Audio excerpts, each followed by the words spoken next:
Hello students, कैसे हैं आप सब। मैं आपका स्वागत करता हूं अपने नए यूट्यूब चैनल पे और हमेशा की तरह आज मैं फिर से आपके लिए एक नया वीडियो लेकर आया हूं। आज का जो हमने टॉपिक चुना है स्टूडेंट्स, वो है क्लास 7 के बच्चों के लिए। और जो टॉपिक है वो रहने वाली है अलजेब्रिक एक्सप्रेशंस, जो कि आपकी मैथ्स बुक एनसीईआरटी की चैप्टर 10 है। तो इस वीडियो में स्टूडेंट्स हम क्या करेंगे, सबसे पहले अलजेब्रिक एक्सप्रेशंस के बेसिक कॉन्सेप्ट्स को समझेंगे। अलजेब्रिक एक्सप्रेशंस होता क्या है, उससे रिलेटेड कॉन्सेप्ट्स हो गए, जैसे कोफिशिएंट्स हो गया, टर्म्स हो गया, फैक्टर्स हो गया, मोनोमियल, बाइनोमियल, ट्राइनोमियल, ये सारी चीजों को हम एक एक करके समझेंगे। और इसके बाद इस एक्सरसाइज से रिलेटेड सारे क्वेश्चंस को एक एक करके करेंगे।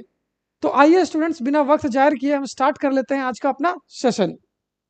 तो सबसे पहले स्टार्ट करेंगे स्टूडेंट्स हम अलजेब्रिक एक्सप्रेशन से, यानी अलजेब्रिक एक्सप्रेशन के डेफिनेशन से। अलजेब्रिक एक्सप्रेशन हम कहते किसे हैं। अलजेब्रिक एक्सप्रेशन को समझने के लिए स्टूडेंट्स आपको सबसे पहले दो वर्ड्स का मतलब आना चाहिए। वो वर्ड्स क्या क्या हैं, तो वो वर्ड्स हैं स्टूडेंट्स, पहला वर्ड हो गया कॉन्स्टेंट्स, कॉन्स्टेंट्स, और दूसरा वर्ड हो गया वेरिएबल्स, वेरिएबल्स। इन दोनों वर्ड को आपने पढ़ रखा होगा इंग्लिश में।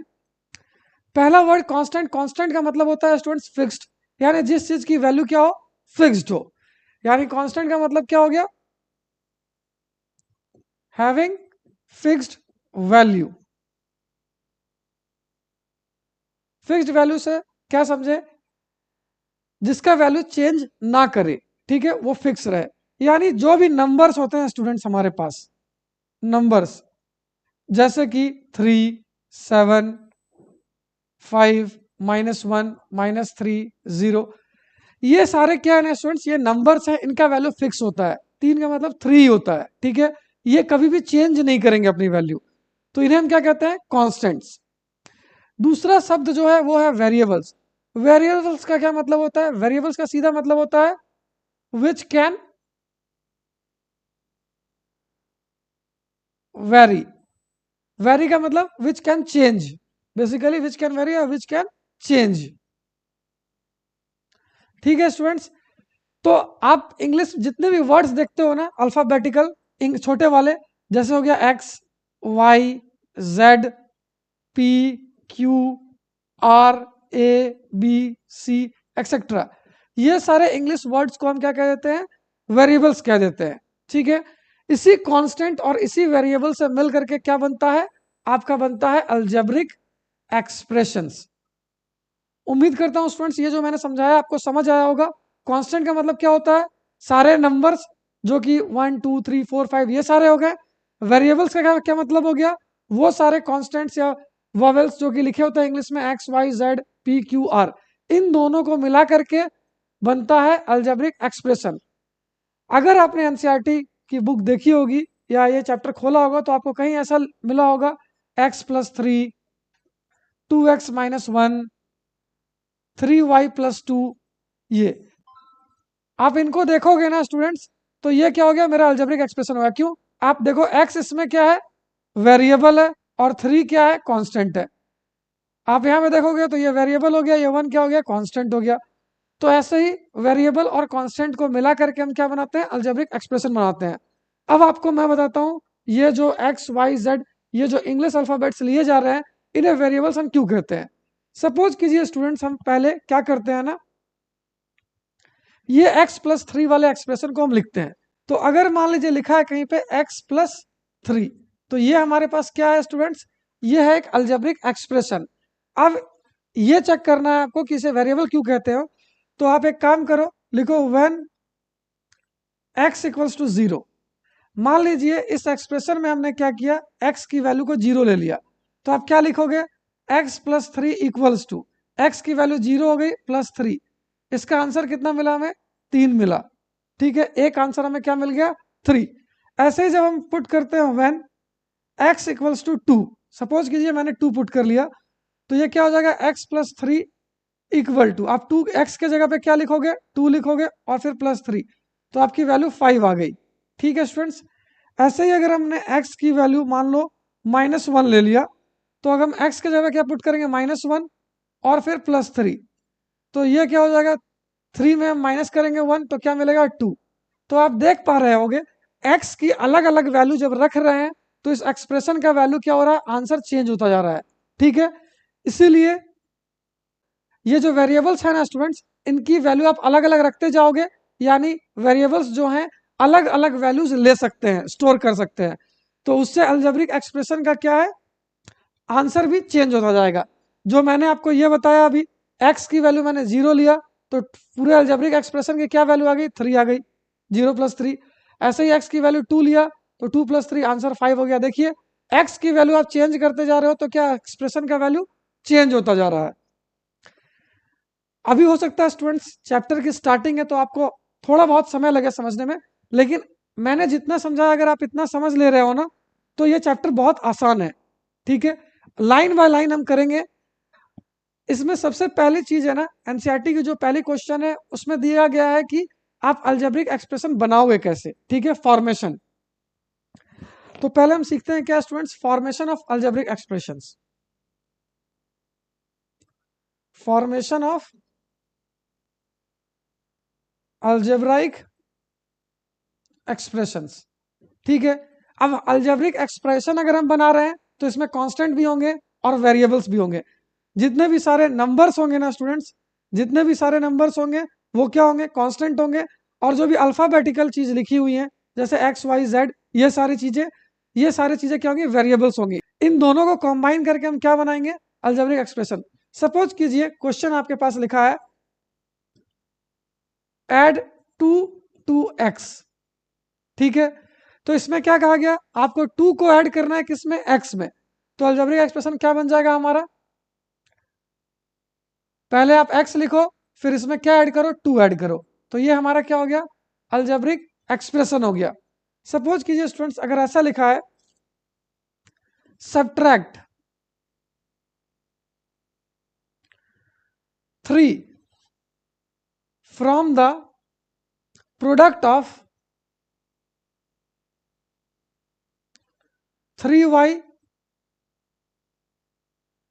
And 3y and z। ठीक है स्टूडेंट्स, क्या कहा गया आपको, बस आपको क्या है कन्वर्ट करना है, दिमाग में समझना है कि क्या कहा जा रहा है। कहा गया है 3 को आप सब्ट्रैक्ट कीजिए किसमें, from the product of 3y and z। तो सबसे पहले तो हमें प्रोडक्ट निकालना पड़ेगा 3y z का। तो हम क्या लिखेंगे, product of 3y and z equals to क्या होगा, 3y। प्रोडक्ट का मतलब होता है स्टूडेंट मल्टीप्लीकेशन। तो हम क्या करेंगे, 3y को किस में मल्टीप्लाई करेंगे, z में मल्टीप्लाई करेंगे। ठीक है, अब मल्टीप्लाई करेंगे स्टूडेंट तो इसमें सिंपल सा, ये तो z क्या है, एक वेरिएबल है, y भी एक वेरिएबल है, तो ये दोनों अलग अलग है, तो इसको सिंपल हम लिख देंगे 3yz। ठीक है स्टूडेंट, इसका मल्टीप्लीकेशन यही आएगा।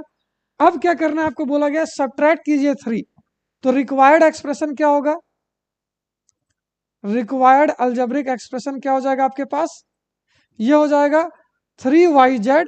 इसमें से 3 को क्या करना है, माइनस सब्ट्रैक्ट करना है, तो आप लिख लोगे -3। तो ये आ गया आपके पास अलजेब्रिक एक्सप्रेशन।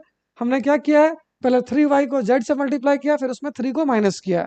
ऐसे करके स्टूडेंट्स हम क्या करेंगे ना, एक एक करके क्वेश्चन बनाएंगे। तो अब हम आ जाते हैं एक्सरसाइज पे, यानी एक्सरसाइज 10.1 है जो स्टूडेंट्स, उसमें पहला क्वेश्चन यही दिया गया है। तो इसे हम एक एक करके बनाने की कोशिश करते हैं। ये देखिए स्टूडेंट्स, ये क्वेश्चंस आपके लिए, ये आपकी एनसीईआरटी की जो बुक है उसमें एक्सरसाइज 10.1 है। हम इसमें देखते हैं पहला क्वेश्चन जो है, पहला क्वेश्चन बनाते हैं स्टूडेंट्स। तो पहला क्वेश्चन दिया गया subtraction of z from y, यानी क्या है, z को घटाना है y में से। तो पहले हम क्या लिखेंगे स्टूडेंट्स, y लिखेंगे, इसमें से z को माइनस करेंगे। ठीक है स्टूडेंट्स, आप अगर ये लिखोगे z माइनस वाई तो ये गलत हो जाएगा। क्यों, क्योंकि इसमें कहा गया सब्ट्रैक्शन ऑफ z, यानी z को आपको घटाना है, यानी सब्ट्रैक्ट करना है किसमें से, y से। और ऐसे भी अगर आपने पढ़ा होगा बचपन में तो फ्रॉम के बाद वाले को हम पहले लिखते हैं। अगर कहते हैं ना सब्ट्रैक्ट 2 फ्रॉम 5, तो पहले 5 लिखते हैं, बाद में ये 2 लिखते हैं माइनस के बाद। तो ऐसे ही क्या करना है आपको, y को पहले लिखना है, इसमें z को माइनस करना है। ठीक है स्टूडेंट्स, तो आइए अब हम देख लेते हैं दूसरा क्वेश्चन। दूसरा क्वेश्चन में आपको क्या पूछा गया है, 1/2 of the sum of the numbers x and Y, यानी आपको 1/2 यानी हाफ निकालना है किसका, sum of numbers x and Y. तो sum of X and Y क्या होगा, ये होगा एक्स प्लस वाई, सम का मतलब क्या होता है प्लस एक्स प्लस वाई हो गया, और इसका हाफ, तो इसके मल्टीप्लाई कर दीजिए हाफ से, तो ये क्या हो गया, half of sum of x y. तीसरा क्वेश्चन हम देखते हैं, the number z multiplied by itself, यानी जो नंबर जेड है ना स्टूडेंट्स, उसको हम खुद से मल्टीप्लाई कर रहे हैं।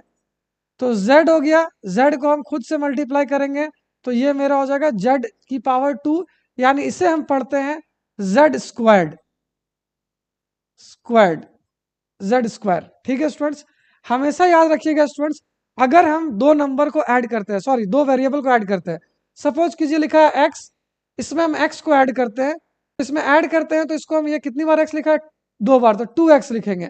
लेकिन अगर x इंटू एक्स अगर मल्टीप्लाई करते हैं तो इसको हम लिखते हैं x की पावर 2, यानी एक्स स्क्वायर। यह डिफरेंस आपको हमेशा समझना होगा। ठीक है, अब अगर हम तीसरा क्वेश्चन की बात करते हैं, 1/4 of the product of the numbers p and y, p and q, तो product of numbers p and q क्या होगा students, product of numbers p and q क्या हो जाएगा, ये हो जाएगा मल्टीप्लीकेशन, यानी p इंटू क्यू हो गया, 1/4 ऑफ द प्रोडक्ट, तो इसका 1/4 करने के लिए क्या करेंगे, हम इसको 1/4 से मल्टीप्लाई करेंगे, तो इसे हम क्या लिख पाएंगे, 1/4 PQ। उम्मीद करता हूं स्टूडेंट्स आपको ये समझ आ रहा होगा। ऐसे ही अगर हम पांचवा क्वेश्चन करते हैं ना, fifth question, numbers x and y both squared and added. देखिए अभी मैंने क्या, स्क्वायर्ड, स्क्वायर्ड का मतलब इसका x की पावर 2 और y की पावर भी 2, दोनों को पहले पावर 2 कर बढ़ाएंगे और उसके बाद दोनों को हम ऐड करेंगे। तो अगर आप देखोगे नंबर x का स्क्वायर करेंगे तो इसको लिखेंगे ऐसे x की पावर 2, और फिर y की पावर 2 भी करेंगे और बाद में इनको ऐड कर देंगे, तो हमारे पास रिक्वायर्ड अलजेब्रिक एक्सप्रेशन क्या आ जाएगा, ये आ जाएगा x square plus y square. पहले हमने x का स्क्वायर किया, फिर y का स्क्वायर किया और फिर दोनों को ऐड कर दिया। ठीक है स्टूडेंट्स, तो हमारे पास ये सारे क्वेश्चन तो हो गए हैं। अगर 6 नंबर पे चलें, number 5 added to 3 times the product of the numbers m and n, तो इसे आप तोड़ तोड़ के समझिए, क्या कहा गया, नंबर 5 एडेड टू, तो पहले नंबर 5 को ऐड करना है, किस में ऐड करना है, 3 times the product of m and n। तो सबसे पहले क्या हो गया, अगर आप इसे स्टेप वाइज करोगे स्टूडेंट, सबसे पहले हम निकालेंगे प्रोडक्ट ऑफ mn, तो प्रोडक्ट ऑफ mn क्या हो जाएगा, प्रोडक्ट ऑफ mn ये हो जाएगा m एंड n, ये हो जाएगा m इंटू n, इसका क्या मतलब होगा, इसका मतलब होगा mn। अब क्या करना है, आपसे कहा गया 5 को ऐड कीजिए 3 times the product of m and n, तो mn का 3 टाइम्स कितना हो जाएगा, ये हो जाएगा 3 इंटू mn, तो 3mn, और इसमें आपको ऐड करना है 5, तो हमारा फाइनल आंसर ये हो जाएगा 3 times the product of mn plus 5। हमने 3mn में क्या किया, 5 ऐड किया, तो हमारा आंसर ये हो जाएगा। ठीक है स्टूडेंट्स, आप इसे तोड़ तोड़ के समझ सकते हो। पहले हमने क्या किया, प्रोडक्ट निकाला, m इंटू एन किया तो mn मिल गया, इसका 3 टाइम्स, तो हमने 3 से मल्टीप्लाई किया तो 3mn हो गया, इसमें फिर हमने क्या किया, 5 को ऐड किया। 6 क्वेश्चन भी हमारा हो गया स्टूडेंट्स।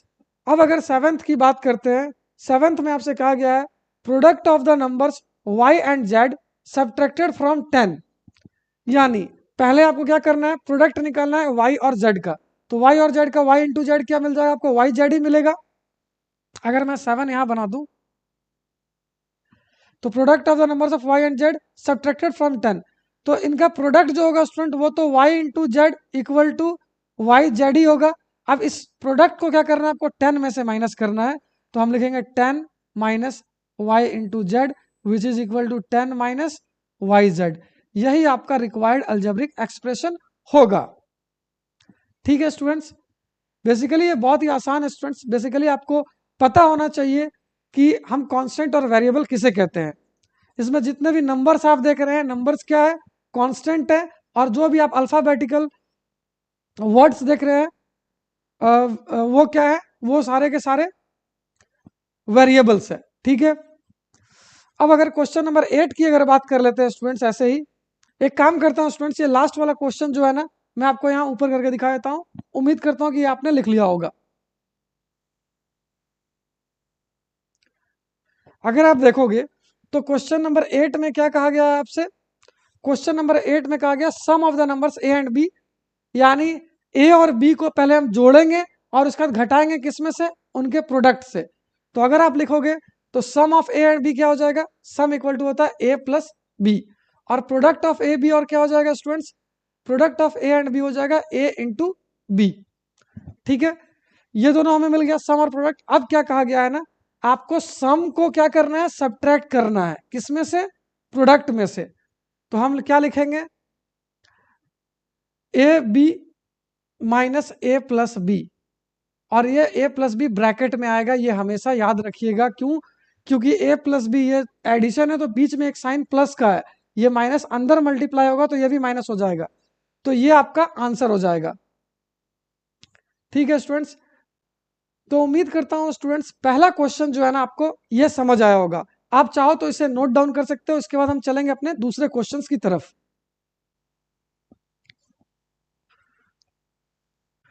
तो आइए स्टूडेंट्स, अब हम क्या कर लेते हैं, एक्सरसाइज 10.1 का जो क्वेश्चन नंबर 2 है ना, उसे हम कर लेते हैं। ठीक है, जो क्वेश्चन नंबर 2 है ना हमारा स्टूडेंट्स, इसमें क्या कहा गया है, identify the terms and their factors of the following expression, show the terms and factors by tree diagrams. ठीक है स्टूडेंट्स, तो ये क्वेश्चन को करने के लिए आपको कुछ कॉन्सेप्ट की जरूरत पड़ेगी, वो कॉन्सेप्ट मैं बता देता हूं आपको। अभी तक मैंने आपको क्या समझाया था कि अलजेब्रिक एक्सप्रेशन क्या होते हैं। ठीक है, अब इसमें हम बात कर लेते हैं टर्म्स किसे कहते हैं। फॉर एग्जाम्पल स्टूडेंट्स, मान लीजिए एक अलजेब्रिक एक्सप्रेशन दिया गया आपको 4x square minus 3xy। Suppose कीजिए ये आपको अलजेब्रिक एक्सप्रेशन दिया गया है। ठीक है, तो इस अलजेब्रिक एक्सप्रेशन में क्या होगा ना, 4x स्क्वायर जो होगा एक टर्म होगा, और 3xy यानी -3xy भी एक टर्म होगा। तो हम क्या लिख सकते हैं, इसे ऐसे लिख सकते हैं, एक्सप्रेशन आपको क्या दिया गया है, एक्सप्रेशन आपको दिया गया है 4x स्क्वायर माइनस 3xy।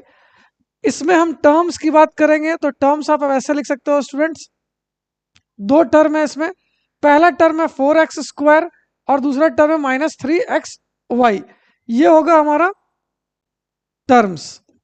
ठीक है स्टूडेंट्स, अब इसका अगर फैक्टर्स की बात करेंगे ना, हम फैक्टर्स की अगर बात करेंगे ना इनकी, तो ये जो 4x स्क्वायर है ये किस किस से मिलकर के बना है, तो हम क्या, आप देखो गौर से क्या लिख सकते हैं इसे, पहले तो ये 4 हो गया, फिर x की पावर 2 है, यानी 2 बार हम x लिखेंगे इसे। ठीक है, आप देखो इन तीनों को मल्टीप्लाई करोगे ना तो आपको क्या मिल जाएगा, 4x स्क्वायर मिल जाएगा। ऐसे ही यहाँ पे अगर लिखेंगे तो इसका जो पहला फैक्टर होगा वो -3 होगा, दूसरा फैक्टर होगा x होगा, और तीसरा फैक्टर जो होगा ना स्टूडेंट्स वो y होगा। तो उम्मीद करता हूँ स्टूडेंट्स आपको ये एक्सप्रेशन, टर्म्स और फैक्टर समझ आएंगे। ऐसे ही लिखना है, यही क्वेश्चन नंबर 2 में कहा गया आपसे। एग्जाम्पल के तौर पर अगर एक क्वेश्चन और ले लूं, सपोज कीजिए क्वेश्चन दिया गया 5xy माइनस 10। ठीक है, तो ये तो हमारा एक्सप्रेशन हो गया। अगर हम इसकी फैक्टर्स की बात कर ले और टर्म्स की बात कर ले, तो टर्म्स तो मेरे पास क्या क्या हो जाएंगे स्टूडेंट्स, ये हो जाएगा पहला 5xy और दूसरा हो जाएगा -10। ठीक है स्टूडेंट्स, यहाँ पे अगर आप देखोगे ना तो इसका जो फैक्टर होगा पहला तो 5 होगा, दूसरा x होगा, और तीसरा क्या होगा, y होगा। ठीक है स्टूडेंट्स, और ये तो कांस्टेंट ही है तो इसे हम ऐसे ही छोड़ देंगे। ठीक है स्टूडेंट्स, तो आइए हम कर लेते हैं एनसीईआरटी का जो क्वेश्चन नंबर 2 है हमारा। अब क्वेश्चन में आप देखिए स्टूडेंट्स क्या क्या दिया गया है। पहला क्वेश्चन अगर हम सॉल्व करेंगे ना, तो इसमें हमारा एक्सप्रेशन क्या दिया गया है, एक्सप्रेशन दिया गया आपको x-3। अब इसमें आप टर्म्स की बात करोगे तो टर्म्स तो दो ही हैं स्टूडेंट्स, इसमें एक तो x हो गया और एक क्या हो गया, -3 हो गया टर्म्स की। और फैक्टर्स की अब इसमें क्या बात की जाए, फैक्टर तो इसमें एक ही, आप देखो टर्म में x है तो x ही फैक्टर होगा, या -3 है तो वही होगा, इसे हम ऐसे ही छोड़ देंगे। लेकिन अगर क्वेश्चन नंबर बी की बात करते हैं ना स्टूडेंट्स, तो आप बी में देखिए कितने टर्म्स हैं, 1 2 3 टर्म्स हैं, तो इसे हम क्या लिखेंगे, ऐसे लिखेंगे, एक्सप्रेशन, एक्सप्रेशन आपको दिया गया है 1 + x स्क्वायर।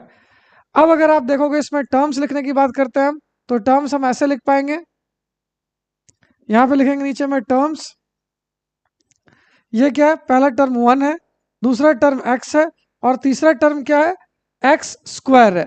फैक्टर की बात करेंगे तो इसका तो फैक्टर 1 है, 1 ये x ही रहेगा, लेकिन इसके कितने, दो फैक्टर होंगे, पहला भी x और दूसरा भी x।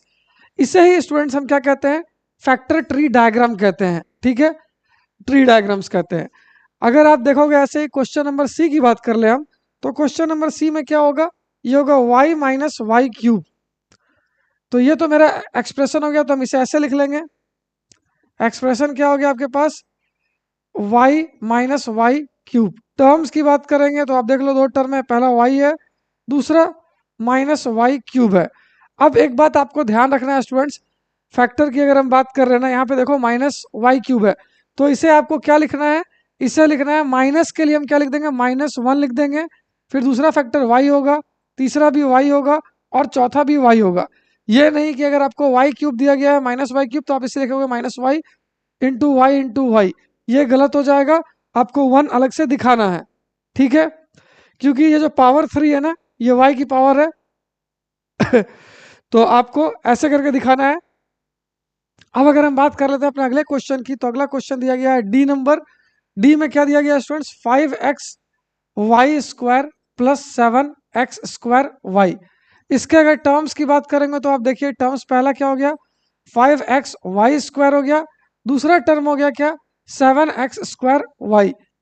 ठीक है स्टूडेंट्स, अब देखिए यहाँ पे प्लस है तो हम लोग प्लस नहीं दिखाते हैं, लेकिन अगर बीच में माइनस हो तो ये माइनस शो किया जाता है, ये आपको याद रखना है स्टूडेंट्स।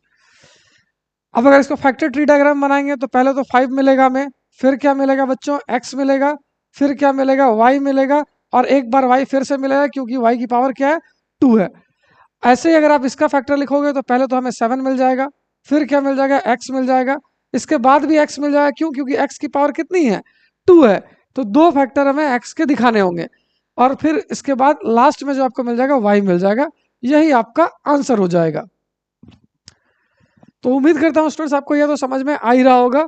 अगर लास्ट क्वेश्चन की बात करें ना, लास्ट क्वेश्चन की, तो इससे भी आप ऐसे बना सकते हो। हम क्या लिखेंगे, -ab plus 2b square minus 3a square.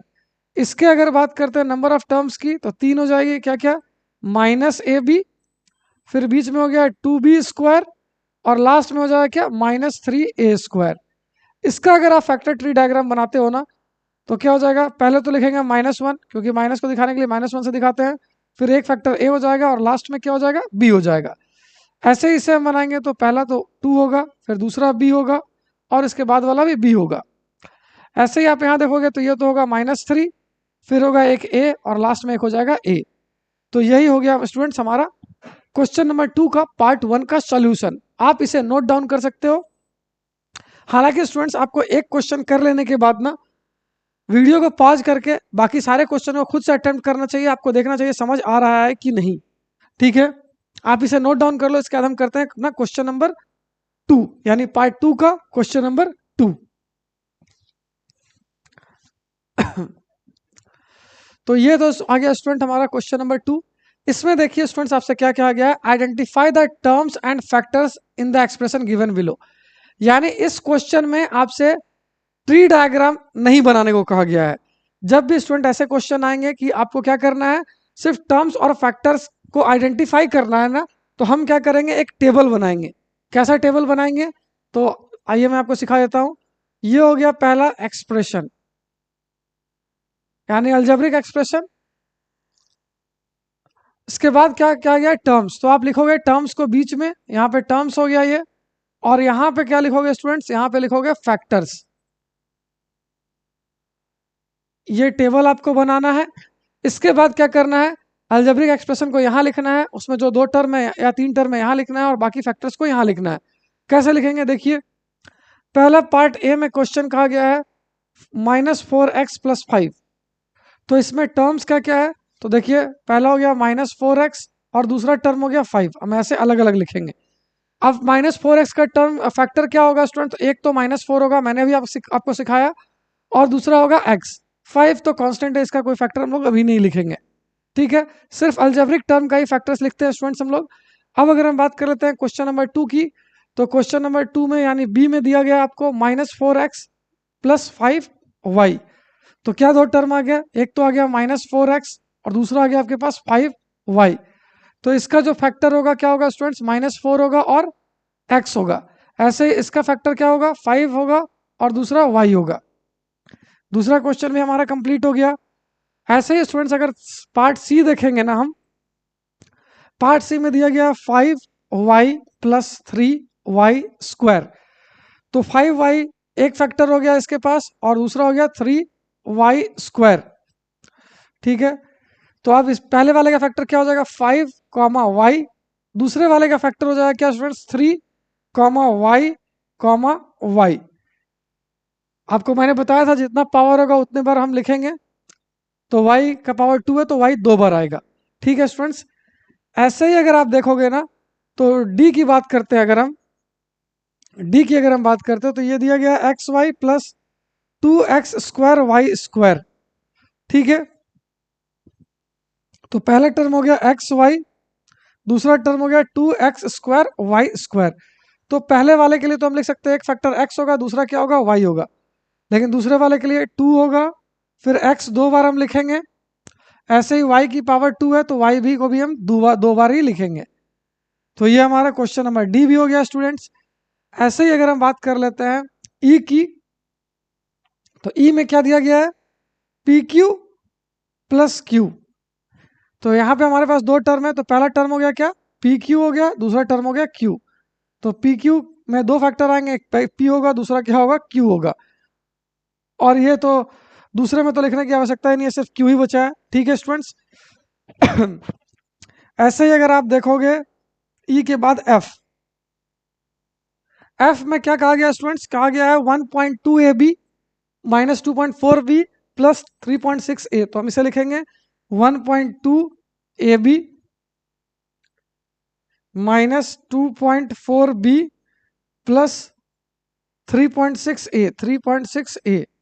तो अगर आप देखोगे तो यहाँ पे तीन टर्म आ गया स्टूडेंट्स, तो हम क्या लिखेंगे इसे 1.2 ए बी, दूसरा टर्म हो गया माइनस 2.4 बी हो गया, और तीसरा टर्म हो गया 3.6 ए। तो पहले वाले के लिए अगर आप फैक्टर लिखोगे तो एक क्या होगा स्टूडेंट्स, एक तो होगा 1.2, दूसरा हो जाएगा ए और तीसरा हो जाएगा बी। ऐसे ही अगर दूसरे वाले के लिए फैक्टर लिखोगे आप तो ये हो जाएगा माइनस 2.4 और दूसरा फैक्टर हो जाएगा बी।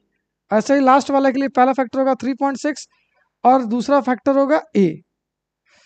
तो ये तो हमने ए से लेकर एफ तक आपके लिए कर दिया। ये बहुत ही आसान है स्टूडेंट्स, आप चाहे तो खुद से भी ट्राई कर सकते हो। बेसिकली क्या है ना, ए और बी को चेकआउट करने के बाद बाकी सारा टेबल आप खुद से फिल करने की कोशिश करो, इससे आपका कॉन्फिडेंस बढ़ेगा। अगर मैं जी और एच भी आपके लिए बना दूं तो जी में आपके लिए क्या दिया गया है,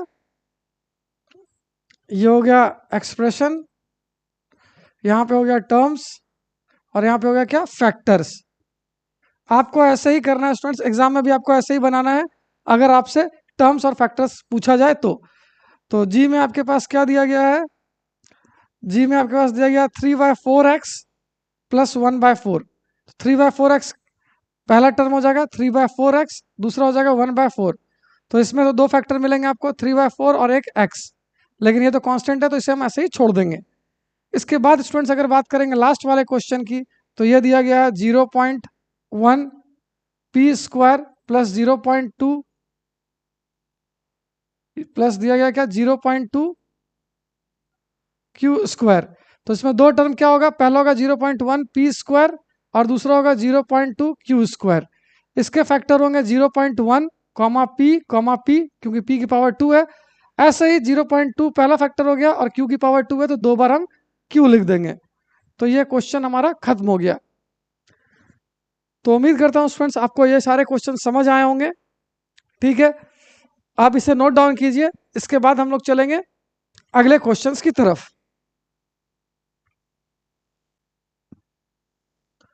तो आइए स्टूडेंट्स अब हम चल लेते हैं अपने तीसरे क्वेश्चन की तरफ। लेकिन क्या है, इस सीक्वेंस हम क्वेश्चन नंबर 2 नहीं करेंगे, क्वेश्चन नंबर 5 करेंगे, क्योंकि मैंने अभी आपको कॉन्सेप्ट बताया है टर्म्स का। तो टर्म्स से रिलेटेड एक कॉन्सेप्ट और आता है जिसे हम कहते हैं मोनोमियल्स, बाइनोमियल्स और ट्राइनोमियल्स का। ठीक है, तो पहले उसे समझेंगे हम, उसका देख करके क्वेश्चन को समझेंगे। तो अभी स्टूडेंट्स मैंने आपको समझाया था टर्म्स किसे कहते हैं, फैक्टर्स किसे कहते हैं, अलजेब्रिक एक्सप्रेशन किसे कहते हैं। अब जो नंबर ऑफ टर्म्स है ना, इसके आधार पे हम लोग अलजेब्रिक एक्सप्रेशन का नामकरण करते हैं, यानी उसे नाम देते हैं। तो इसे कैसे किया जाता है, तो हम देखते हैं क्या, सबसे पहले समझेंगे मोनोमियल्स किसे कहते हैं। मोनोमियल्स किसे कहते हैं, फिर बाइनोमियल्स किसे कहते हैं, और फिर ट्राइनोमियल्स किसे कहते हैं, और लास्ट में पॉलिनोमियल्स किसे कहते हैं। पॉलिनोमियल्स। आपको डरने की आवश्यकता नहीं है बच्चों, बेसिकली क्या, ये बहुत ही आसान टॉपिक है, बस नाम आपको थोड़े से अलग लग रहे होंगे। देखिए स्टूडेंट्स, मैंने आपको क्या समझाया कि अलजेब्रिक एक्सप्रेशन में टर्म्स क्या क्या होते हैं। तो फॉर एग्जांपल लिखिए, एग्जांपल याद लिखिए, मैंने ऐसे लिखा 3x। इसमें अगर मैं आपसे पूछूं नंबर ऑफ टर्म्स कितने हैं, तो नंबर ऑफ टर्म्स इसमें कितने होंगे, आप कहोगे सिर्फ 1 है, 3x ही जो है वो आपका टर्म है। तो जब किसी अलजेब्रिक एक्सप्रेशन में टर्म्स एक ही होगा ना, तो उसे हम कहेंगे मोनोमियल। क्या कहेंगे, N algebraic expression, N algebraic expression in which there is only one term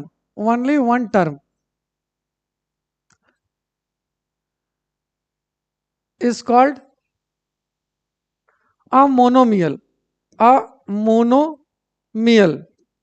ठीक है स्टूडेंट्स, एग्जांपल में 3x हो गया, -y हो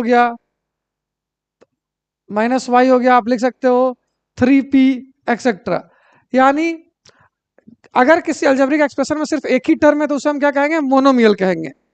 इसी तरह से बाइनोमियल किसे कहेंगे हम, N algebraic expression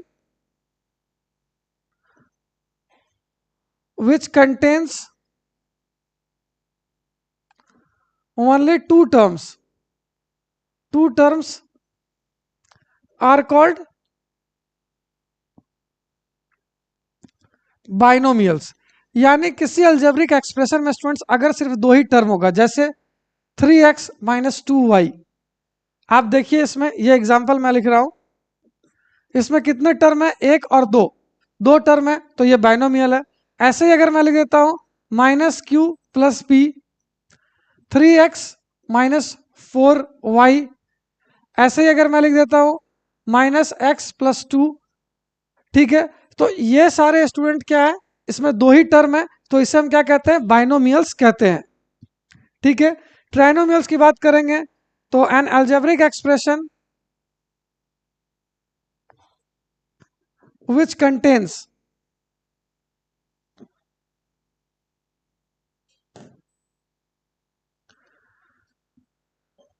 three terms are called trinomials।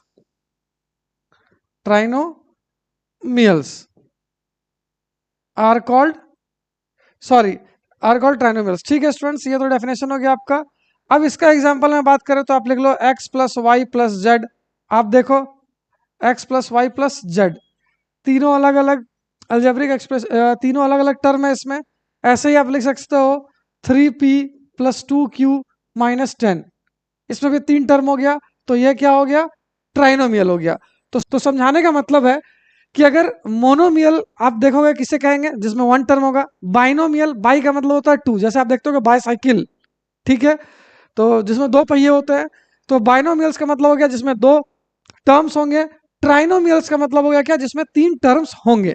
ठीक है, ऐसे ही पॉलिनोमियल्स किसे कह देंगे, बेसिकली अगर आप देखोगे बाइनोमियल हो गया, ट्राइनोमियल हो गया, जिसमें 2 3 4 5 8 बहुत सारे टर्म होना, उसे हम जस्ट सिंपल क्या कहते हैं, पॉलिनोमियल्स कह देते हैं। ठीक है, एक ऐसा अलजेब्रिक एक्सप्रेशन जिसमें 3 या 3 से ज्यादा टर्म्स हो, उसे हम क्या कह देंगे, पॉलिनोमियल्स। बेसिकली 2 या 2 से ज्यादा वाले को ही पॉलिनोमियल्स हम बोल देते हैं। लेकिन आपके एग्जाम में जो क्वेश्चन आएगा वो ट्राइनोमियल्स तक ही आएगा। ठीक है, 7th क्लास का सिलेबस जो है लिमिटेड है, तो उसमें आपको यही क्वेश्चन पूछा जाएगा कि आप क्लासिफाई कीजिए कि जो भी अलजेब्रिक एक्सप्रेशन दिए गए हैं वो मोनोमियल है कि बाइनोमियल है कि ट्राइनोमियल है। तो आइए स्टूडेंट, एक क्वेश्चन हम ऐसे ही देख लेते हैं। तो ये क्वेश्चन जो एनसीईआरटी की 5 है। बेसिकली स्टूडेंट्स, मैंने आपको मोनोमियल, बाइनोमियल, ट्राइनोमियल अभी इसलिए बता दिया क्योंकि इस वीडियो में मैंने आपको क्या क्या बताया। सबसे पहले अलजेब्रिक एक्सप्रेशन बताया किसे कहते हैं, अलजेब्रिक एक्सप्रेशन कैसे बनाते हैं, यानी फॉर्मेशन ऑफ अलजेब्रिक एक्सप्रेशन बताया है। इसके बाद टर्म्स बताया है, फैक्टर्स बताया है, फैक्टर ट्री डायग्राम बताया है। और अगर टर्म्स मैंने बता दिया आपको, तो टर्म्स के आधार पर अलजेब्रिक एक्सप्रेशन कितने टाइप के होते हैं, वही मोनोमियल, बाइनोमियल और ट्राइनोमियल।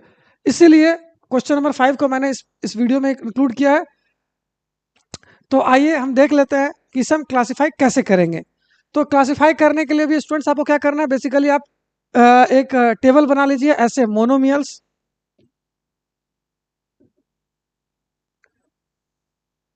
बाइनोमियल्स, और तीसरा हो गया ट्राइनोमियल्स। ठीक है, अब मोनोमियल में देखिए आप क्या क्या लिख सकते हो। आप देखिए कि इसमें एक टर्म, देखिए एक टर्म यहाँ पे दिख रहा है वाई स्क्वायर हो गया, 100 हो गया, और कोई दिख रहा है स्टूडेंट्स आपके पास 7mn हो गया, बस। तो यही तीन है। तो मोनोमियल्स में आपके पास क्या मिल जाएगा, वाई स्क्वायर मिल गया एक, 100 मिल गया एक, और हो गया 7mn। ठीक है स्टूडेंट्स, तो ये आपके तीन मोनोमियल्स मिल गए। बाइनोमियल्स की बात करते हैं अगर, तो इसमें दो टर्म हो, तो इसका मैं कलर अगर चेंज कर लूँ, सपोज कीजिए मैं येलो कलर से लिखता हूँ, तो ये हो गया मेरा बाइनोमियल 4x-7z, 4x-7z। ऐसे ही अगर आप देखोगे ये तो ट्राइनोमियल है, बाइनोमियल यहाँ पे हो गया ये 5-3t, 5-3t। ऐसे ही अगर आप चेक करोगे ना स्टूडेंट्स, तो यहाँ पे भी ये हो गया, क्योंकि इसके पास दो अलग अलग टर्म है, तो ये हो गया क्या, 4p² q -4pq²। तो ये भी हो गया हमारे पास। इसके बाद आप देखो यहाँ पे बाइनोमियल ये है और बाइनोमियल ये है, a² + b², और लास्ट में हो गया क्या आपके पास, z² + z। इसमें दो टर्म थे तो हमने ये लिख दिया, ये 2 नहीं है स्टूडेंट्स, ये क्या z लिखा है मैंने। ठीक है, और अगर लास्ट में हम बात करते हैं कि ट्राइनोमियल्स कौन कौन से होंगे, तो जिसमें तीन टर्म होंगे जो बच गए वो ट्राइनोमियल्स बच गए। देखिए आप ये हो गया क्या, x + y, x + y -x y। ठीक है, फिर ये वाला टर्म हो गया हमारा क्या, ab -a -b। इसके बाद अगर आप देखोगे तो ट्राइनोमियल्स ये हो गया हमारा z² -3z + 8, और फिर लास्ट में इसमें भी तीन टर्म है, तो 1 + x + x²। तो यही हो गया फाइनल हमारा आंसर। तो उम्मीद करता हूं स्टूडेंट्स आपको ये सारी बातें समझ आई होंगी। मोनोमियल के लिए आपको याद रखना है, जिस अलजेब्रिक एक्सप्रेशन में सिर्फ एक टर्म होगा उसे हम क्या कहेंगे, मोनोमियल कहेंगे। ठीक है, जिसमें दो टर्म होगा उसे हम बाइनोमियल कहेंगे, जिसमें तीन टर्म होंगे उसे हम क्या, ट्राइनोमियल कहेंगे, और इससे ज्यादा अगर टर्म होंगे तो उसे हम पॉलिनोमियल्स कह देंगे। ठीक है, ऐसे आप बना सकते हो टेबल, और इसमें आप लिख सकते हो कि कौन मोनोमियल है, कौन बाइनोमियल है, और कौन सा ट्राइनोमियल है। ठीक है स्टूडेंट्स, तो ये आज का हमारा पहला वीडियो था स्टूडेंट्स क्लास 7th के बच्चों के लिए। और आज के वीडियो में मैंने क्या क्या आपको बताया, अलजेब्रिक एक्सप्रेशन किसे कहते हैं ये बताया गया आपको, अलजेब्रिक एक्सप्रेशन हम बनाते कैसे हैं, यानी फॉर्मेशन ऑफ अलजेब्रिक एक्सप्रेशन बताया गया आपको, टर्म्स किसे कहते हैं वो बताया गया आपको, फैक्टर्स कैसे निकालते हैं वो बताया गया आपको, फैक्टर ट्री डायग्राम बताया गया आपको, और लास्ट में अगर नंबर ऑफ टर्म्स अलग अलग है तो मोनोमियल, बाइनोमियल और ट्राइनोमियल किसे कहते हैं, ये मैंने आपको बताया इस पहले वीडियो में। दूसरा वीडियो बहुत जल्दी आएगा आपके लिए, इसमें मैं आपको कॉफिशिएंट्स हो गया और लाइक और अनलाइक टर्म्स हो गया, इसे करना सिखाऊंगा। तो फिर मिलता हूं स्टूडेंट्स एक नए वीडियो में जल्द ही। जय हिंद।